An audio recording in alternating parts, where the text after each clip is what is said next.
Okay, we're gonna continue with our case um, and talk a little bit more about Jane and John Doe. So, for those who don't remember, Jane is a surviving spouse. She's 50. She has three kids, all of them 17 or younger. And John has passed away unexpectedly at 52 years old. Right.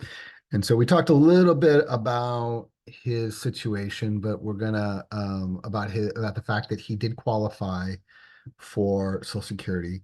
But I want to direct us to something that's on the Social Security website, and I'd like to kind of go through that with you today. So what we're going to say, first of all, let me just point out where we are. We're at ssa.gov/benefits/survivor/if you HTML. So you can easily kind of navigate to where this is, but you are a survivor uh, if your husband or ex-husband dies in some cases. So be aware of that. But I'm going to talk about this particular family that has lost the father and the husband. And in my last video, you saw that he clearly qualified for Social Security benefits, but I wanted to also kind of raise this with you as well.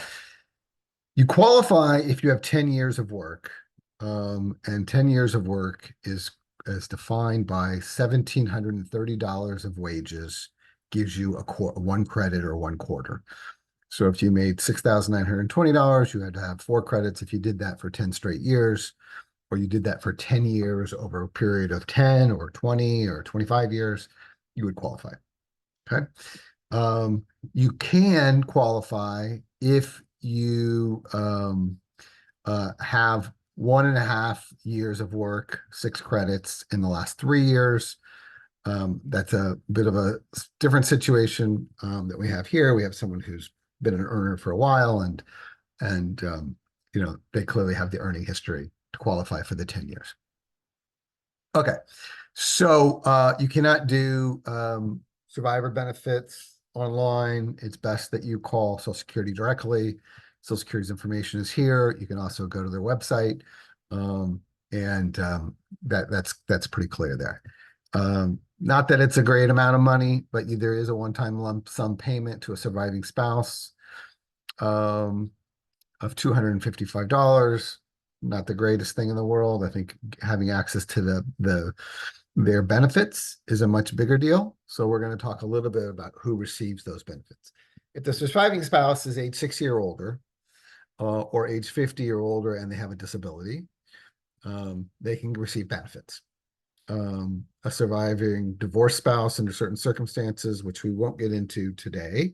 But I think the most important one is the third bullet point here. A surviving spouse at any age who's caring for a deceased child who is under the age of, who's deceased, who's caring for the deceased child who is under the age of 16 or has a disability and receiving child benefits. And what I've experienced is as long as the child is in high school or earlier, you shouldn't have any issues. But it does clearly state 16, but I have seen situations where it's older, right? So but they have to be in at least in high school. Right. In our situation, we have someone who's we have a child that's 9 years old, we have a child who's 12 years old, and we have a child who's 17 years old. So regardless, Jane is going to qualify, and she's going to qualify for benefits, right? Okay, so she's good there, and we'll talk a little bit about what happens when she turns 60 and she gets her Social Security. But for now, she is going to qualify, right? Then I also wanted to point out one last thing. Not for parents, the benefit amounts. Okay, I think this is really important.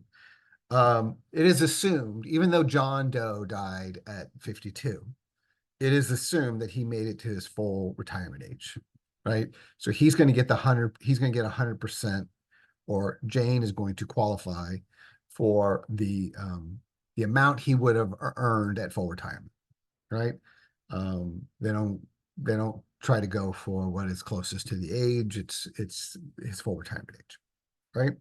The surviving spouse who is 60 through full retirement can get anywhere from 71.5 to 99% of the deceased worker's basic amount, which is what they would have earned at full retirement.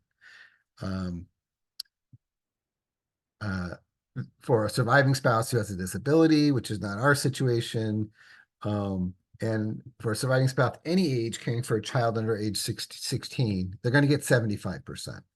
So I think, as you recall, we had come up with a number that was close to 4,000 a month. So she's going to get the 3,000 a month. And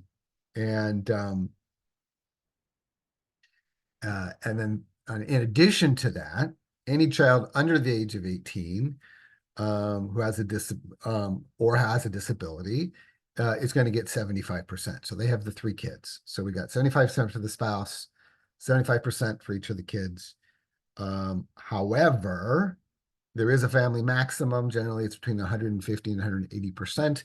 Everyone will be kind of prorated down so that the family can only get the basic benefit, 150 to 180% of the benefit, right? So even though there are 4 people here, you add that all up, that could be 300%. They're not going to get 300%. It's likely they're going to get 150%. And so everybody will get half of what was indicated above. Okay. And that'll be determined by Social Security in the individual situation. So I think that's the key to this.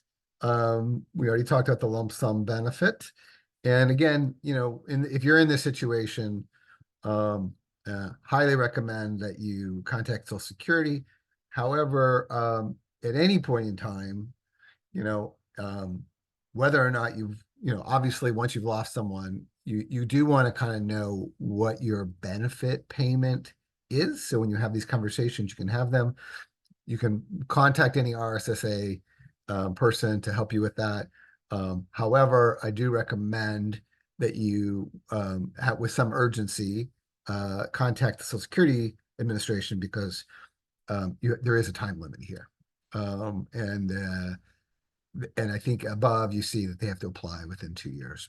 So that's a lot of time, but I would be prepared to do that fairly quickly because the longer you wait, the longer it takes for payments to start. And so I think it's important that you kind of get into this as quickly as possible. I understand there are details that need to be taken care of, but it's worth the conversation and to think a little bit more about this.